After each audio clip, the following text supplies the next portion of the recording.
The Lord be with you.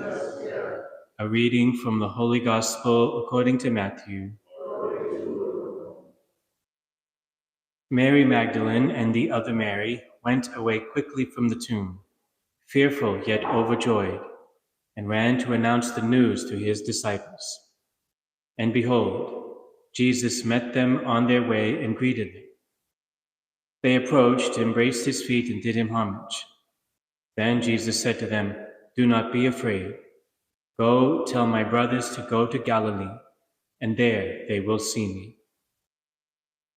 While they were going, some of the guard went into the city and told the chief priests all that had happened. The chief priests assembled with the elders and took counsel. Then they gave a large sum of money to the soldiers, telling them, "You are to say, 'His disciples came by night and stole him while we were asleep.' And if this gets to the ears of the governor, we will satisfy him and keep you out of trouble." The soldiers took the money and did as they were instructed. And this story has circulated among the Jews to the present day. The Gospel of the Lord. Praise to you, Lord.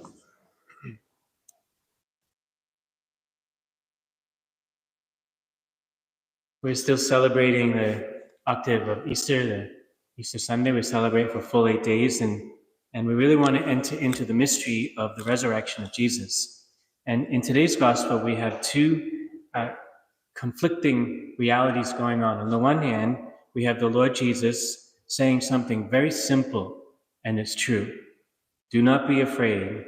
Go tell my brothers to go to Galilee, and there they will see me." And by these words, he's announcing very clearly to Mary Magdalene and the other Mary that he's risen from the dead. And he doesn't have to concoct any special stories about it. He just got to tell the truth. And then you have these crooked clergy, the chief priests and the scribes, and they come up with this petty story, this nonsense, saying that, "Oh, tell the people that his body was stolen at night while the guards were sleeping." And this story spreads around, but it's not true. The truth is, Jesus rose from the dead. And that's the key for us to understand, that the Lord Jesus truly rose from the dead. Now, in our own lives, we have a lot of stories that are being written, all kinds of stories, and you know your own stories better than anyone else. But the most important story that we need to focus on, that is written in our lives, beginning at our baptism, is that Jesus Christ is risen from the dead. And because he's risen, we can trust everything he says, and we don't have to be afraid of anything.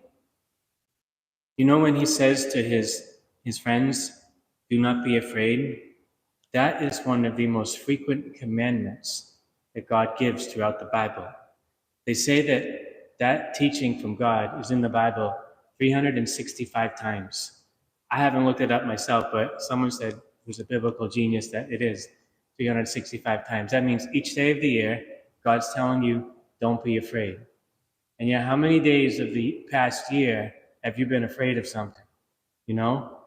So when we're afraid of something, I think what it means is we've got to believe in the resurrection of Jesus Christ more.